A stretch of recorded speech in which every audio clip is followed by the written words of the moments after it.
Hello, everybody. My name is Conor McGilligan. This is the Rumour Mill. Leeds on the offensive straight away. Jack Harrison here. Jack Harrison bringing the ball forward. He's played it into Pablo Hernandez, edge of the area. Hernandez goes for goal! What a start to the game! 17 seconds on the clock. It's going to be one of the quickest goals of the Sky Bet Championship season.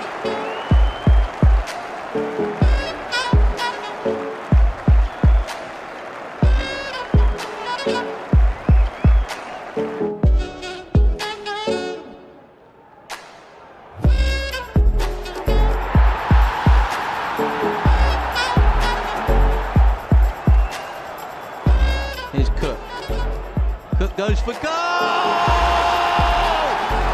And finds the back of the net in sensational fashion.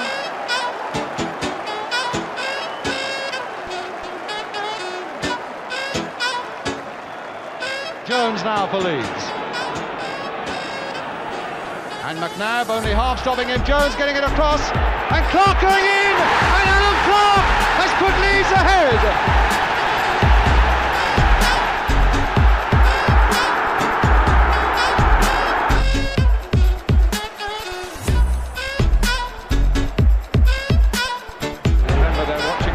Down under. Mark Viduka is a sporting god in Australia and now in West Yorkshire. Here he is again. It's Viduka. It's scored.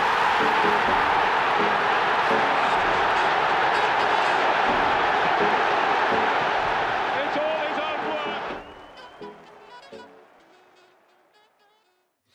Well, hello, everybody. My name is Conor McGilligan. This is One Leeds, and this is the Rumour Mill. What's going on in your world? Let me know in the comment section below. We're back here.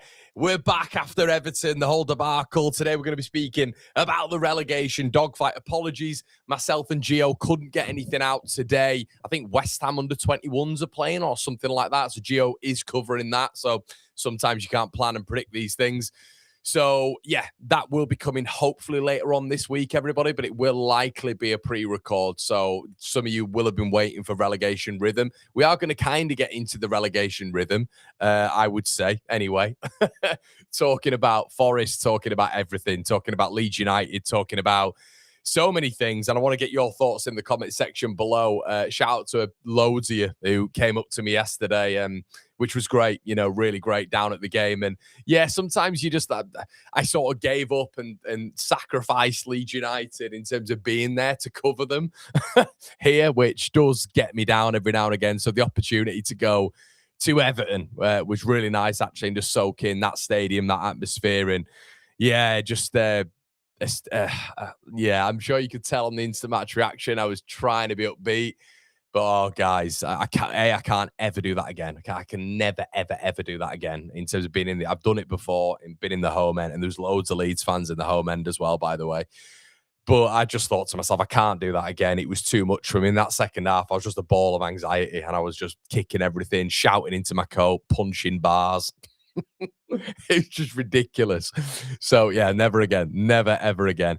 Yeah, so we're going to get into the Everton game anyway. We're going to be getting into transfer rumors. Look, it's this guy in it, so we're just going to be speaking about him. We're going to be speaking about some other bits. Some breaking news has just come out from Voteball International, which is a Dutch publication. So we're going to get into that in just a second. There has apparently been a bid rejected for an attacker at Leeds anyway. So yeah, and it's really sort of annoyed me, and it is what it is. It just, I don't know. I'm just hoping that doesn't have to happen for Leeds United to then do. So we'll have to wait and see on that one. Let's see the regulars in here and just people who are not in here regularly as well. Terry says, a good first half for Leeds last night. We should have won it in the first, but let it slip with the poor second half. Not sure what's more frustrating, waiting for Connor or Fark to make a sub. If I win that, then yeah, mate, your priorities should be different.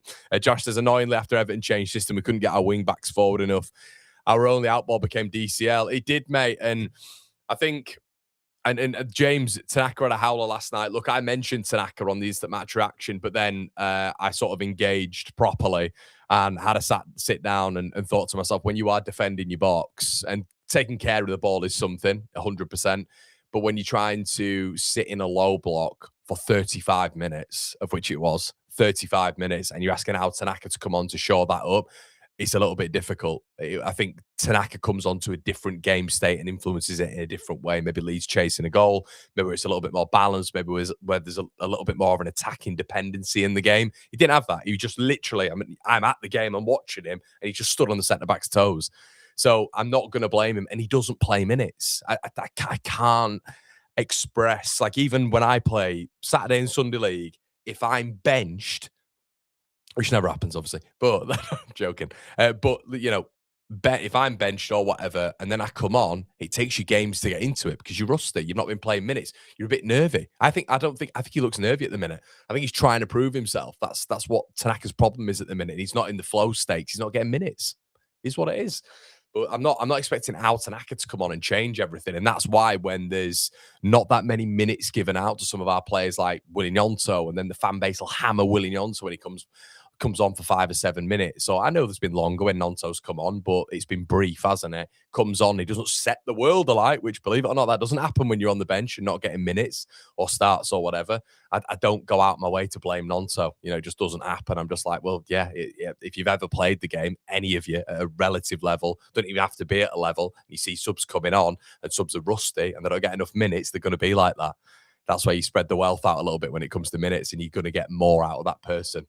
So yeah, I'm not going in on Tanaka too much after that last night, but it just, you know, I watched the game back today. And I thought in that first half, I mean, because I'm there, I can't tell you how much they were turning against them. I cannot tell you, in and around me, everywhere, Leeds fans were vocal. It was like you could hear a pin drop in that stadium after, you know, they had their tifos, and it was very, very nice watching. You know, if you can see it's the future of football. I've heard some Leeds fans saying that they didn't like it and stuff. I liked it. I think it looked great. I do. It reminded me very much of German stadia and European stadia, of which you guys know that I'm well into anyway. So I really enjoyed it, and it's got really good acoustics. It's just maybe how it's built instead of it just being a bowl or a dome, or with sort of this massive area ahead. It's kind of like built. It's very, very narrow, but built upwards. So it's a real good chorus of noise. But yeah, Leeds fans were brilliant. And we just completely controlled it. At first half, it should have been 2, should have been 3. But I think I put a tweet out. In the second half, and I hated how we came out. I hated it. Hated how we came out. And all of a sudden, the anxiety just started absolutely flowing through me, because I said to Mike, who was next to me, I said, I know what's going to happen. He went, no, you're in control here, mate. And I went, we're in control in that first half and first 50, 55 minutes. But I said, this is, you will score here, because we can't defend like that. We're not good enough to defend like that. We are not. So I was really frustrated, because I think Leeds at points, attack is the best form of defense, because we've got a plethora of really good technical players on the bench. I thought he got it wrong. That was on Farker last night. It was him not managing that second half. That was on him, because we had that game in our grapple, really, and it was just such a shame that it was one of those where we just sat, and there was clearly an instruction to sit, and we just sat, and then he reacted to Everton's substitutes, you know, in due course. But I thought when Facundo Buonanotte came on, even when Longstaff came on, but I thought he was poor. But when Longstaff came on, no, Tanaka wasn't great. But when we made those attacking subs, Leeds got control of the game again. And you just think to yourself, I mean, Leeds have lost 15 points from winning positions. If LUFC data put something out with the second worst team when it comes to losing points, Bournemouth have lost 18 points from winning positions. We've lost 15. If we'd have got those 15 points, that's not normal. But let's say if we'd have got those 15 points, Leeds have been in the Champions League spots. Do you know what I mean? And that's kind of, especially away from home, and especially when we've been putting in really good performances. Brentford, Sunderland, Everton, Newcastle, and you're coming out with 3 points. And I know they're decent points, but I'd like to see us turn those into wins. And it just felt last night, I just had a feeling going into that second half. I thought, we're in control here, but they're going to bring Dewsbury Hall on. They're going to bring Branthwaite on, and there is no chance Farker's making halftime subs. And the intention will be to sit on it, but you can't sit on it when they've got players like that on the pitch, you know. And suddenly they're pushed high. Leeds United regressed. We didn't want the ball all of a sudden, when in the first half we were really, really good on the ball, in tight pockets, under pressure, very good on the ball. All of a sudden we didn't want it. And we went back to, this is my only worry. This is my only worry with it all. I'll be honest with you. It's the fact that outside of the Chelsea game now, if you look at the formation, it's 3-5-1-1. Now, you can morph it as a 3-5-2. I don't think it's been a 3-5-2 since the Chelsea game. And the reason is I think Leeds go to a 3-5-2 when it's Metcha and when it's Dominic Calvert-Lewin. I don't think Noah Okafor's a striker. I don't think he plays for Leeds United as a striker. I think he plays effectively as a winger or just in behind the striker. He's not as far forward as Dominic Calvert-Lewin, which him and Metcha are effectively in the front two. He plays just in behind, like Brendan Aronson did with Dominic Calvert-Lewin at Newcastle, and like we've seen him do before. It's a 3-5-1-1. So it feels, and this was kind of our worry, because I think the back three really protects us, and I think we look miles better. But you've seen us play football a lot more, and that's great. That's amazing, 100%. And we look really good playing football at points. That's all credit to Daniel Farke. I am a little bit worried at the minute, and you can see it. Obviously, you guys all know you'll go to more of the games than I will, but you can see it in full throng when you're there as well, how isolated he is up top again. And that's my worry, and especially in the second half, when you're defending in the low block and you've got the big man up top. And our tactic, I put out on socials, but what is the game plan? Like, as a, Daniel, like, as harsh as it is, as a Premier League manager, what's the game plan here to protect the lead? Attacking can be the best form of defense because we can get a second, cripple the confidence, get the fans against them. And they were on the edge last night, telling you, they're on the edge of tipping. We didn't do that. We sat back, gave them confidence because they're gaining territory, conjuring a few chances, although they didn't do that much. And yeah, and that happened, unfortunately. And that happened.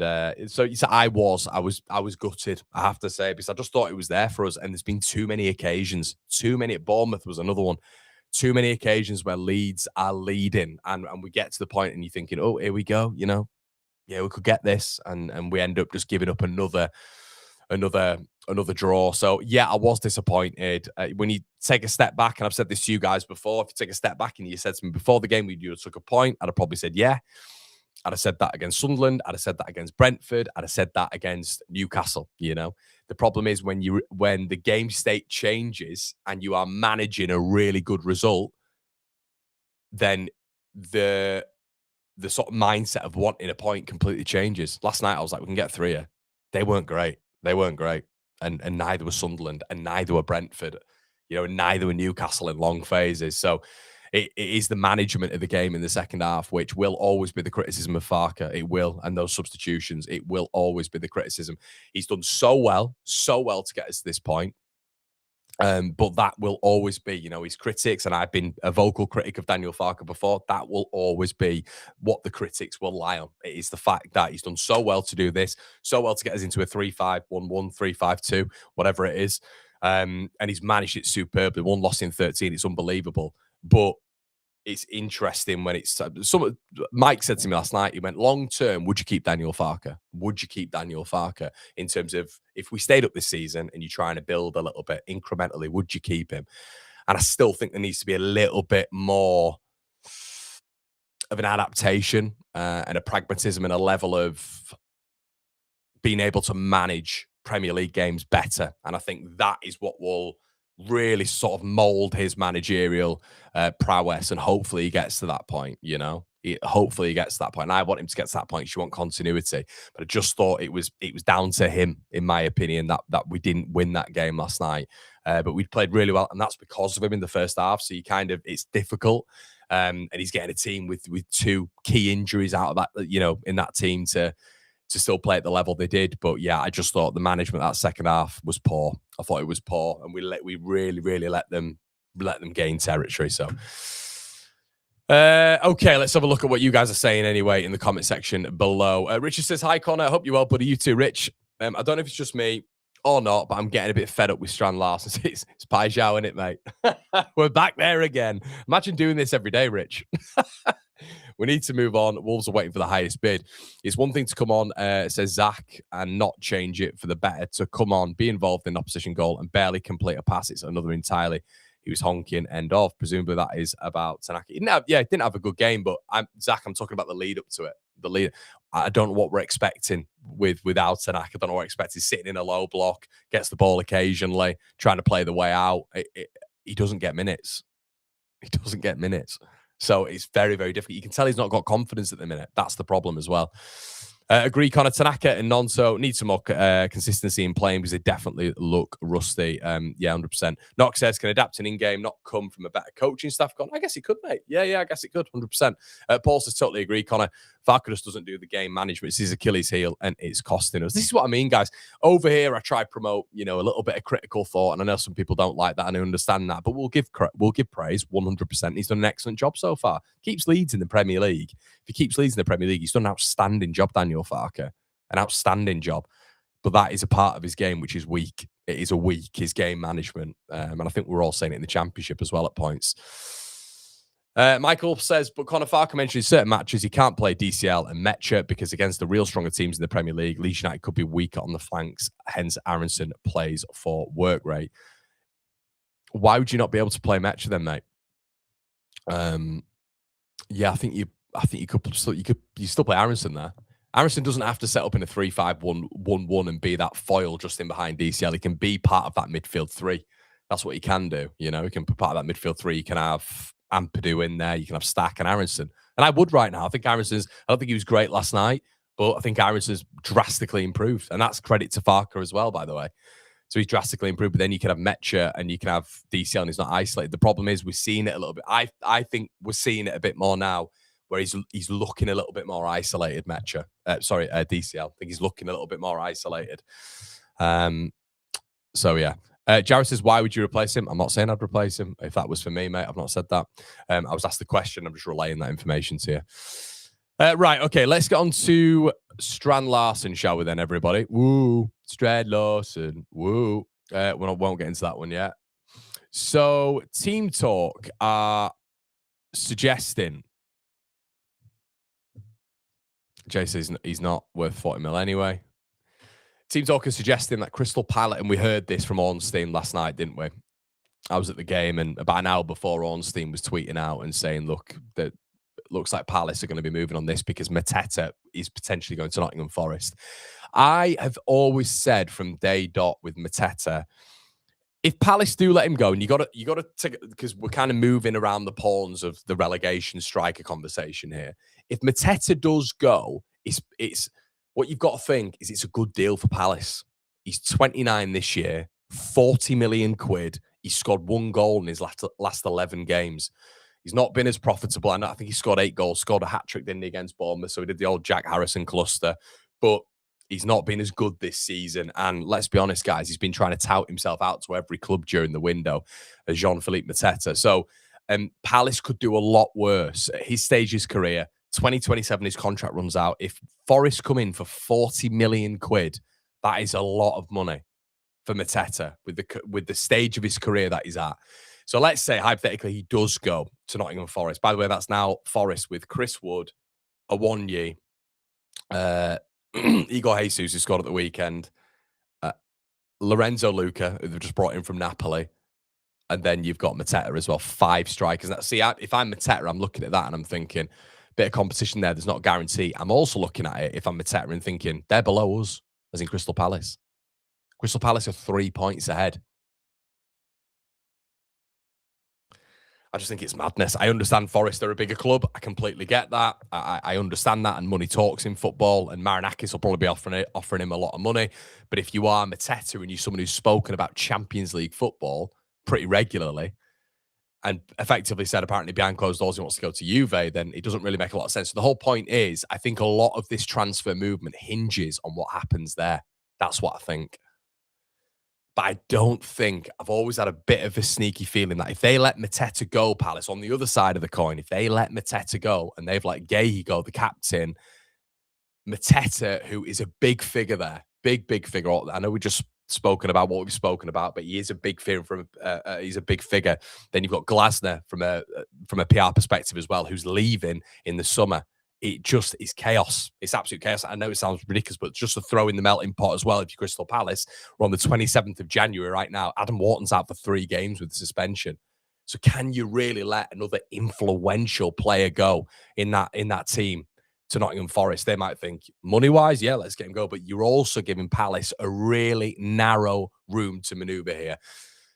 So then we look here. And I think what I would say Let's see how many of you in the building, everybody, just before we, because I know you love the Strand-Larsen stuff, so we're going to get on that in just a second. I'm just going to see how many of you are here. Slap a like on the video as well. There is 900 of you in the building. So apparently behind closed doors, Jorgen Strand-Larsen, apparently he's pretty keen on the move. I don't want to move. Apparently he's pretty keen on the move. And this is, seeing this a lot today. Apparently, Jorgen Strand-Larsen is known to like the idea of a move to Ellen Road, according to David Ornstein, which is kind of good because you don't know that yet, do you? And we know Haaland's one of his best mates. We're aware that Tor Pedersen, I should say, is his agent, massive Leeds fan season ticket holder. Leeds United remain the only side to submit a bid, but Palace could become key rivals, and it all hinges on Mateta. I've just got a feeling that it's going to take a lot for Palace. It's going to take a lot. But it makes sense on some sides of it. It does. And that's been brutally honest with you guys. It does make sense. So it depends what they do. If they want to cash in, are they going to get that money from Mateta again? It's what I say to you guys all the time. Stock is high, get rid. Strip sentiment back, get rid. But then it's a very narrow window. But then obviously Crystal Palace come into the conversation. I don't know what. I know they won the FA Cup last season. I know been in the Premier League for a long time, Europe, all this sort of stuff. But I just feel like if you've been in negotiation with Strand-Larsen, and this is the football sphere that we're all part of and we love and all this sort of stuff, I think I kind of get to a stage where if we're going through this remainder of the season and we've just had a January transfer window and we've pursued Jorgen Strand-Larsen for a month and we've got no backups, that is not on. It's really not. It's really poor if we've not got a backup. And look, the Piroe thing, I think they will even say they mucked that up because we started doing Hail Marys at the end, didn't we? You saw us going for this player, that player. Harry Wilson suddenly was a target. You don't want to get to a point, and I get it's opportunistic, I understand that, but you don't want to get to a point in the market where you're then panicking on the last day and getting turned down by Fulham for Harry Wilson and stuff like that starts to happen. I just really hope with Leeds United that they have a backup for Jorgen Strand-Larsen, because if the club are willing to put all in a £38 million bidding that gets knocked back from Wolves, which I was pretty surprised with, I'll be honest with you. If they're willing to do that, bearing in mind Strand-Larsen didn't even start against Man City, it was Hwang up top. But if they're willing to reject that, and they're apparently behind the scenes, it's okay. Wolves are all right with him sticking around. They're not too bothered. If they get a good price, they'll let him go. But I just think to myself, if they've not, and I know a lot of you guys aren't keen on it, fair enough. I am keen on it. I do like it. I think there's more mobility there. I think he's a better all-round striker than DCL when he's actually given supply. I just think to myself, if you don't have a backup option, that is just abhorrently bad. Really bad. It's poor preparation, and we've seen this before. So if Jorgen Strand-Larsen doesn't get done, I guess the question is, with 3 or 4 days remaining, who's next? Who's next? And you just hope that we've kind of got to this point. And I think Leeds, with the greatest of respect, we always think we're like the smartest in the room. And it's like, oh, we're just waiting. We get encouragement from the player. And we always do this. We play the long game, Leeds United, don't we? We've just not always got that prize at the end. We can go all the way back to Dan James. And it's left and left and left and left. And we get to that day, we've been given encouragement by James's camp, gets that end day. And obviously, Hugh Jenkins, I believe it was, stopped answering the phone. But I don't know. And maybe now this hinges on something else as well. We've spoken about PSR. Maybe Leeds United need to increase the funds.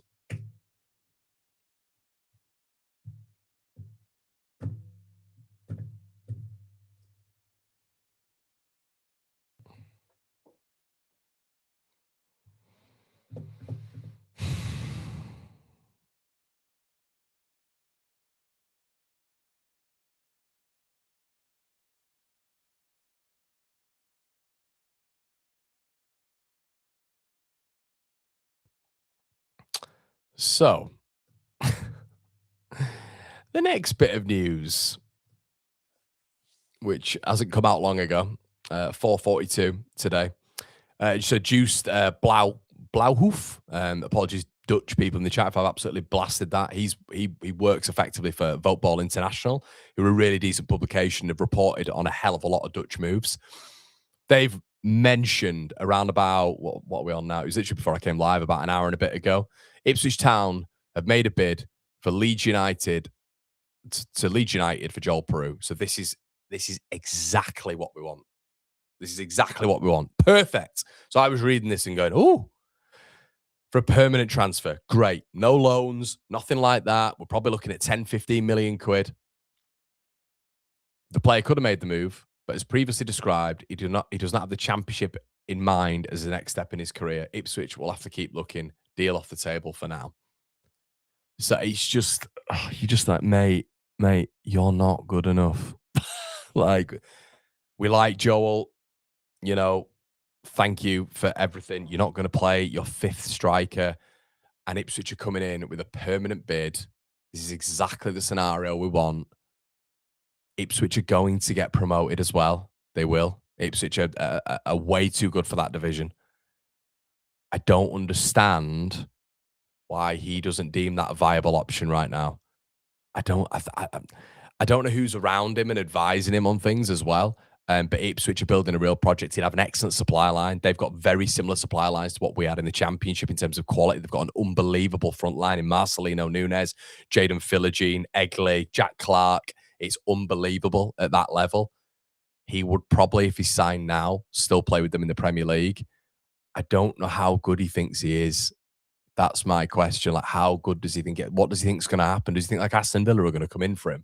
Does he think like a top European club are going to come in for him? It's not going to happen. It's just not going to happen. So it's really, really frustrating because we don't know what's going on behind closed doors. We don't know, and I'm speculating to accumulate here. Do Leeds need to find? I've mentioned before that there's other ways that you can get around PSR. Of course there is. But player sales are the biggest way of getting around it. And Leeds don't do player sales that well. So if you can make capital on Joel Piroe, who's like the fifth, sixth striker at this moment in time,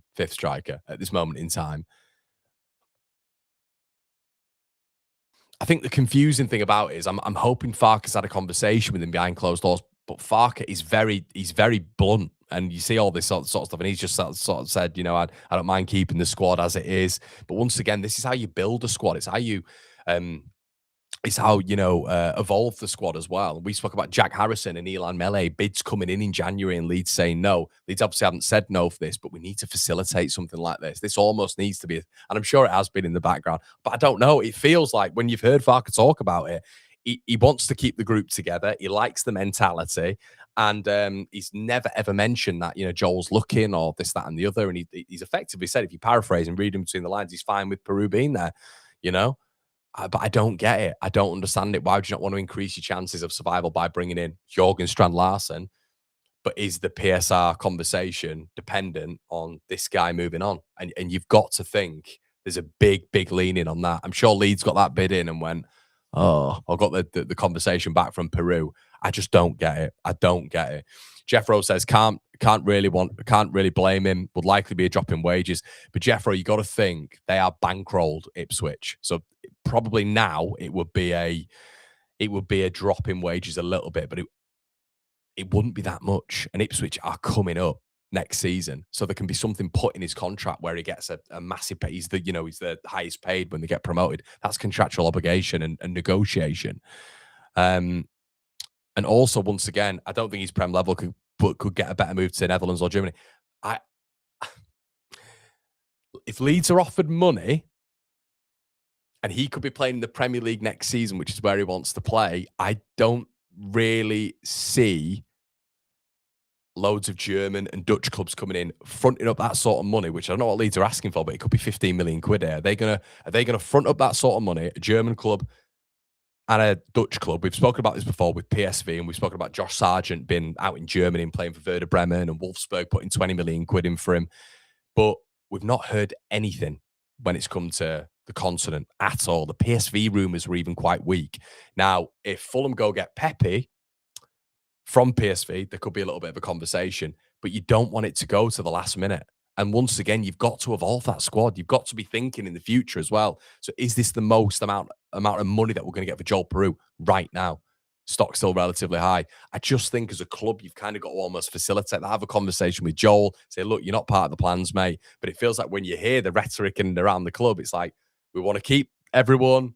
We don't want him to go. We don't want players to go and all this sort of stuff. I just hope there's actual proper conversations going on behind closed doors, because I just think that's mental. I think Ipswich are well set up. They're a good club. Would definitely be playing in the Prem next season. Good facilitators around him. Very similar to Leeds in terms of the profiles that they've got in and around the pitch to facilitate a strike. I just don't get it. I don't get it. It's just frustrating when, if he's playing for us and he's banging goals in, then you kind of think, no, go away. But he's not. But he's not getting chances. He's not going to play. So I just don't get it. Just don't understand it. But it is what it is. Chaz says, great content, but been here so many times with LUFC, no more additions. Let's have a look. Noah says, respect to what he's done, but he does need to move on. Caithness says he wants to play for a bigger club than Ipswich, I guess. I know, but he needs to be. And again, we need to be more respectful. Guys, he's not playing minutes for Leeds United. He's not playing for us. We're not a charity. We need to be respectful. Do you think Villa operate like that? I'm not saying Leeds are operating in a poor way here, by the way, because Leeds would facilitate that. And Leeds, I'm sure, would facilitate that 100%. But it's sentiment again. We need to be more respectful to Piroe. We need to respect his wishes. We need to get Piroe out the club. He's a 5th, 6th striker. And that money could be utilised for Leeds United to strengthen the squad to stay in the Premier League, which this guy doesn't contribute to whatsoever. So I respect the opinions, 100%, guys. Would you rather keep Piroe as 5th striker? And then I'm not saying one is going to impact the other, but I think it will. But would you rather keep Piroe and maybe not bring another attacker in because you want to keep, it's respectful, it's getting Piroe's dream move. We've just got to be more ruthless. We've got to be more ruthless and hopefully facilitate it. But I think it's crazy just turning around and saying, no, let's respect his wishes, and he might not want to move there. It's like, we're just, we're a business. We are a business as a football club. You don't just keep players because they don't want to move to that club. If the money's offered, you're going. You've heard so many times, haven't you, footballers' stories on Under the Closh, on whatever, podcasts after they retired saying, oh, yeah, I was just sold. I didn't even realise. You've even seen it at the top level, haven't you? You've seen it with Beckham. David Beckham was sold to Barcelona. And then Madrid came in with a bigger offer.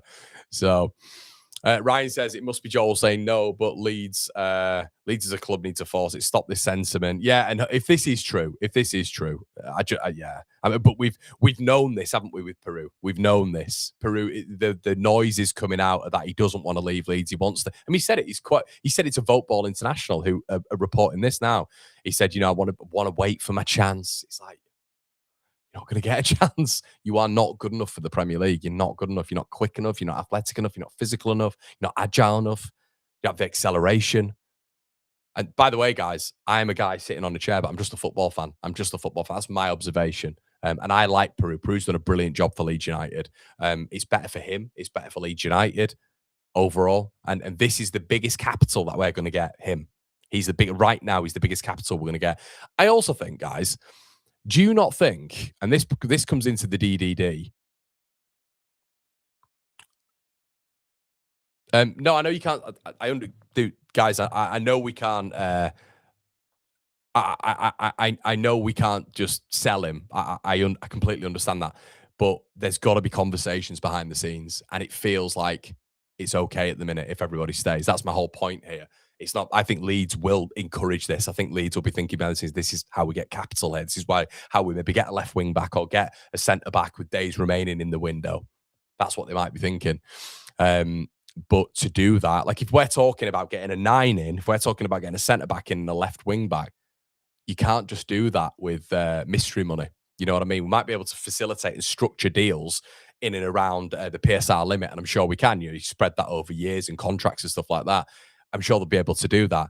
But if, let's say, Leeds are looking at 3, I think we should be looking at 3 players right now.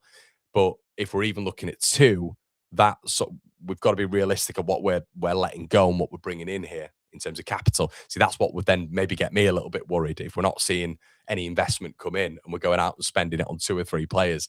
when we were apparently really, really close, you know, and we're looking at spending 40 million quid on number 9. So it's not my money, of course it's not, and I trust the club, and I think the recruitment's been insane. I've been a big advocate of the recruitment when you've got Metcha and then you've got Dominic Calvert-Lewin, who both come in for free and combined got 15 goals between them, and then you've got Broja going to Burnley for 20 plus million quid and scoring 1 goal. You kind of got to look at that and then just think to yourself, that's it's top business. It's top workings by Leeds United. Their risks have been calculated and their risks have paid off. You know, so it's not just a case of I understand that Piroe's not going to. You just got to have a combo with him. There's got to be some conversation behind closed doors, surely, and surely that's got to be as well. Joel, you'll be playing in the Prem next year, mate. You'll be playing in the Premier League next year. It's as basic as that. So, anyway, 10 million is a solid offer. Is that the report? Steve's in the building. Nice, Steve. So, if Piroe say no, Larsen can say yes, go. Yeah, I think I get what you mean there, mate. Good to see you in here. Anyway, pal, I think you just said shock. I agree with Connor as well, which is good. People wanted to force Aronson out. It doesn't. Kirsch, that doesn't mean anything. That doesn't mean anything. Right now, you got to think about the capital right now and the squad. So you just keep Piroe there? You just keep Piroe there for vibes? It's fair enough, mate, but yeah, I don't think that's going to increase our survival rate. I don't think so. But who knows?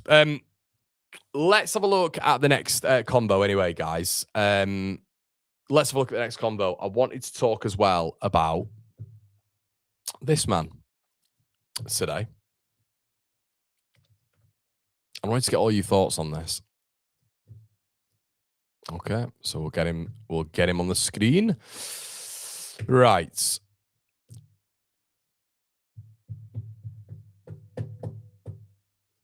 if we've got any more. No, we haven't. Would you ever think about it? Would you ever think about getting rid of Willy Gnonto? I like Willy Gnonto. I think there's a place for him in this Leeds United squad. Probably unlike Piroe, I think there's going to be a contribution from Willy Gnonto. I think you look at a 4-3-3 system, you look at a 4-2-3-1 system. I even think, I mean, Farkas mentioned about using him in a left wing back role, which would be interesting. The conversation with this guy is, and I'm a massive fan. You guys know I'm a massive fan. What is the point in keeping him around when we could make mass profit on him? There would be clubs in for him. I was speaking to someone yesterday, and that person was quite well ranked in the old space. They reckon there'd be, if Leeds went like that, he reckons there'd be 2 or 3 Premier League clubs looking at him immediately. I just look at this and I think, if he's not going to play at all, and let's say Piroe's not going to go, whatever, and we're just going to keep him there for vibes. I completely understand the contract. I'm being facetious there. But Wilfried Gnonto is a player who would aid massively to PSR, hugely to PSR. And then with that capital, you'd be able to potentially go and do something. I just don't see the point in Willy Gnonto just being on the bench. I don't see. If you're not going to use him, he's a young lad. We're going to get money for him because of that as well. He's played in the Premier League before. I just think, looking at it, there is an opportunity to sell Willy Gnonto, surely. And again, it's evolving that squad. I wouldn't want to do that personally, but if he's not going to get played, there's no point in him being there. Buyback option on Willy Gnonto as well when you get rid of him. And I'm sure he'd entertain it right now as well, because he's just not playing football. He's not playing enough. So there's no point in keeping him around for me. So there's a conversation there at least. Josh says, if JP scores that chance versus Scum, does your opinion change? Josh, top man, cheers for your donation, mate. Absolutely not. No, it wouldn't. It wouldn't. I don't want the narrative to switch here, because this is what happens when you give your thought on someone and you are quite, blunt with your thoughts on something. People start thinking you hate that person, because this is the world of YouTube and social media. It's bizarre. It's bizarre. I've done it for nearly 8-9 years, and it's still getting my head used to it. I've got no problems with Joel Piroe. I'm very, very thankful for what Joel Piroe's done for the football club, but you've got to strip that sentiment back. And if Leeds can get capital in, so I'm not a Joel Piroe fan. I'm a Leeds United fan. I want my club to evolve. season on season. And if we can remain in the Premier League, if Jorgen Strand-Larsen could score 10 goals, then next season he can contribute again and be more of a focal point. He's only 25 years of age. If he can do that, keep Leeds United up and we can build, that is much more advantageous to me than going down. But Joel Piroe's still there. And there is another world as well where we stay up with Joel Piroe in the squad. But you got to talk about contribution. Ow isn't good enough. Wow. Mad. Wow. I guess I know what you're saying, Stuart, and I know what you're saying, people. Hi, Jordan. I think what you're all saying is in the same boat, or maybe you're not, but you're in the same boat when it comes to if a player isn't playing. And I wonder what Tanaka's minutes are going to be now Sean Longstaff's back as well. But now Sean Longstaff is back. I wonder what his minutes are going to do because we know Farke loves Longstaff. So Tanaka and Nonto, players who just not long ago we were talking about that Derby game and how brilliant they were in that game. Yeah, I just kind of I think Strauch's been brilliant and he's a first teamer and he's reliable and he's dependable and he's always there. And we've been talking about, Piroe been injured. We talk about Rodon been injured. James Justin at the start of the season, a few fitness issues. There's been one constant, people. Bogle, fitness issues. Goodmanson now, fitness issues. One constant. That is Pascal Strauch. So, yeah, I think it would probably be Nonto or Tanaka. But I don't know.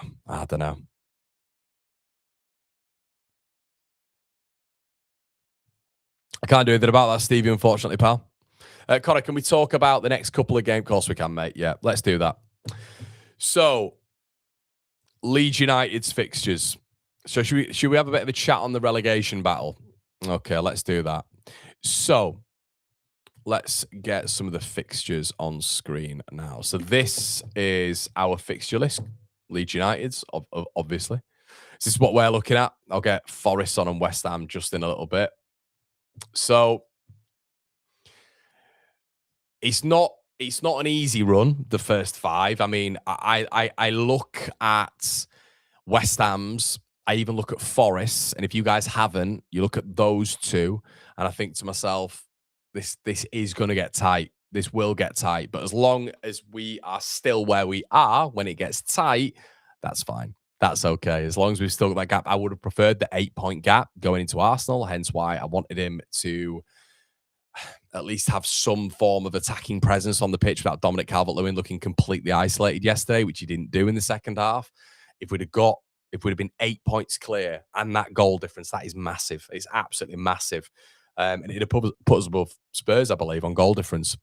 But yeah, so I'm kind of looking at it now and thinking Arsenal, I think, is going to be tricky.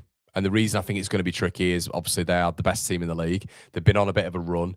The problem with me is I know there'll be a lot of you guys who after last night will be looking at James Justin and think he's more than adequate for Goodmanson. I still think what I said beforehand. I think not having a left-footed player on that side will naturally make Leeds a bit narrow, and you saw that still in the first half at points yesterday. I think even under Bielsa, though, when you saw that build-up, there is advantages to it. I think it can be more incisive in the middle, especially when you're looking at Aronson and some of our more technical players wanting that ball centrally, like Anton Stark and Anton Stark and Ampadu, they want the ball centrally. So if you're cutting inside as a right-footed left back, you're able to connect with the ball really quickly and really efficiently, and it's your stronger side, so you can invert straight to Stark. What I love about Justin is he can go the other way as well. He can maraud with the ball on his left-hand side. He's just nowhere near as good at doing that as Goodmanson. Like, I think if Goodmanson was in that team last night, he'd have caused Nathan Patterson, especially going forward and hitting that byline, absolute murders. And I think that is a genuine reason why maybe Dom was a little bit more isolated as well, because he's not got that width. He's not got that supply line, which has been so key from Goodmanson. Just getting down that left-hand side more and more. And Justin did well last night. He did, but he doesn't hit the byline and whip the balls in. He can't do it. There was a lot of inversion last night, but Justin did really well from an attacking sense. And I like Justin. He's been a brilliant signing. But I just think we lose a lot. And Biel, Bornau's just... I like him. Think he's all right. Just a little bit more... just slower and less sharp. I don't think Tieno Barry gets that shot away if Biel's there. I don't think he does. just a little bit slower, I think, reaction-wise, than what Biol is and how Biol reads the game and his interpretation. So the reason I mentioned that is because Goodmanson and Biol are probably going to be out for the next couple of games. Being out for Forest is a killer, to be honest with you. So they are big. I do think they are big. So I think Arsenal's going to be a tough one. Forest big. It's a massive game. It is a massive game. There is no two ways around it. And their next game, guys, is Crystal Palace at home without Adam Wharton, potentially without Mateta, without Gahey. So yeah, and Forest haven't been great all season, but that's one they'll definitely be targeting. And then they've got 3 decent ones as well, including us and Wolves, which they'll be targeting as well. So Leeds have probably got the harder of the next 5. I mean, look at those next 5. There's Forest in there, isn't there? But Arsenal, Chelsea, Villa, City, they are tough games. But then what I will say is you look at this, and I'm just going to... So after, and this is where we do have a strength when it's our last 10 games, I think West Ham have still got to play all of the top 10. All of the top 10. Leeds obviously don't have that, but these are our last games. This is the positive. These are our last games. Now, for me, this is where the points get made up. And I'm not saying they won't get made up. You know, you chuck Forest in there, of course. But I look at Sunderland there. I look at Palace away. I look at Brentford. I look at Wolves. I look at Bournemouth. I look at Burnley. I look at Spurs. I look at Brighton. I think, apart from Man United, because we all know what normally happens at Old Trafford. But apart from them, I think there's a conversation that Leeds can win all of those games. So 9 of those games Leeds can win. Now, what are the realistic ones? I think Sunderland away from home are not great, and they'll tell you that as well. Palace aren't great at this moment in time, but I think the realistic ones are your home games as well. So you look at Sunderland, obviously Forest beforehand. You look at Brentford, look at Wolves, Burnley, Brighton. They're the ones that you've got to look at. I think if Leeds pick up, how I'm looking at it now is I think if we pick up 4 wins, we're sound. I think it'll be a big total. I think it'll be a big total. And that's why I'm confident we'll stay up. Because I still think for West Ham, and West Ham have got Burnley in. They've got Burnley after Chelsea, which I think they'll win. I think they'll beat Burnley. I think they're too good for Burnley at the minute. I think they've got too much pace. And then you also look at them having Chelsea. Chelsea just so indifferent at Stamford Bridge as well. They're so indifferent. They could probably nick a point there. Who knows? They could lose. They could nick a point. And that is the reality of football. Anything can happen. But you know, you do look at that. In my opinion, anyway, look at that Chelsea team, and it still is vulnerable. And we could still do something against Chelsea away, by the way, if they can. So that's a conversation to have as well. But I just think 4 wins and we're good. I think we're good. And I think we will get 4. I think that, and these aren't, you know, we're missing out the other 5 games here. But I think there, Leeds will pick up 4. And then that takes us to 29, 32, 35. That takes us to 30. Let's say hypothetically, you know, obviously, and we'll pick up draws because you know what we're like. But what we can't do is draw these games. So, you know, we come up against Brentford where you think you need that win, you draw it. Think you need to beat Wolves, you draw it. You think you need to beat Burnley, you draw it. We cannot start getting it and then just giving the it doesn't matter, it's still a point, because that's when it will start to get tight. Because I do think Forest I mean Forest are a point behind us. But I think West Ham will win more games. I just think they've just got that in the stride right now. Bone was talking about how the mentality is completely shifted. The fans are now on side as well. They look like they're picking up that form at the home stadium. They battered Sunderland, absolutely battered them. So we'll have to wait and see. They're going to bring in more signings as well. I think they've just brought in Adama Traore, haven't they? So he's at least a bit of pace off the bench, which they miss. So yeah, I think they will pick up more wins. So yeah, I don't know. That one at the end of the season could be interesting. Could be interesting. But yeah, I think we pick up 4 more wins. I think that gets us to around about 38. And obviously it's Leeds in it, so we're going to pick up more draws. But it is going to be a big tally. I mean, we were doing a show not long ago on the Conor McGilligan channel, my second channel. Matt was telling me that the teams went down last season. The team that finished 18th on 22 points. I mean, Burnley. I think Burnley are past that. They are. I'm sure they are. But that, and then you've got to look as well. You've got to look at the mentality side of things. Because if Forest come to Leeds and win, it's can Leeds then get over that? You know, it's can Leeds get over. I think that'll be a draw, that game. I think both teams will settle for that. So yeah, we'll have to wait and see. We'll have to wait and see on that one. So let's see what you guys are saying in the comment section below. Ryan says if we had Biel and Gabby available, I would. I would. 2 up top. I don't think he'd do it, but 2 up top, Metcha or maybe Jorgen Strand-Larsen, who knows? But Metcha and yeah, definitely Metcha and DCL. If we had those 2 available, I'd definitely fancy a point. Definitely fancy a point against Arsenal. Honestly, I would. So, yeah. Tao says, all player sentiment aside. Cheers, Kai Wilson, as well. Top man for the super chat. Thanks, Kai. All sentiment aside, we need a player clear out in the summer as it's easier. We need fresh legs and new people are not struggling with the past injury niggles, etc. Chris says, think Borough might have something to say about Ipswich going up. Why? There's 2 spots. Coventry aren't looking great at the minute, mate, are they? Nathan says they need to force that move for Piroe. Surely he must be a bit embarrassed giving it. I want to prove my point here, but you can't get a minute. That's what I mean. I mean, there's just no minutes for him, is there? There's no minutes at all. Maybe cup games, but is that worth it? But they're Burnley are on 15 points, aren't they? It's crazy, isn't it? Wow. I don't know why in my head they were closer to 22. Look at Spurs. I know, mate. I know. Spurs are the interesting ones as well. Spurs next fixtures are mean. But let's just have a quick look at West Ham just to bring you guys up to speed with it. I mean, you'll know this anyway, I'm sure you will. But so West Ham's early fixtures are pretty. I mean, some of you might think they're not. Some of you might think they're not. Have a quick look. So I'm not really looking at Forest, to be honest, in general about that drop. I'm looking at West Ham. So these are West Ham's fixtures. So that's up until Everton on the 25th of April. Then they've got 4, and the last 4 aren't great. This is the thing. In fact, so I'll show you that, and then we'll kind of show you the. In fact, no, that's stupid. Hold on. What I'm going to do is I'm going to put that there, and then we'll get the last remaining ones in just underneath. The screenshot's not big enough. That's the only problem.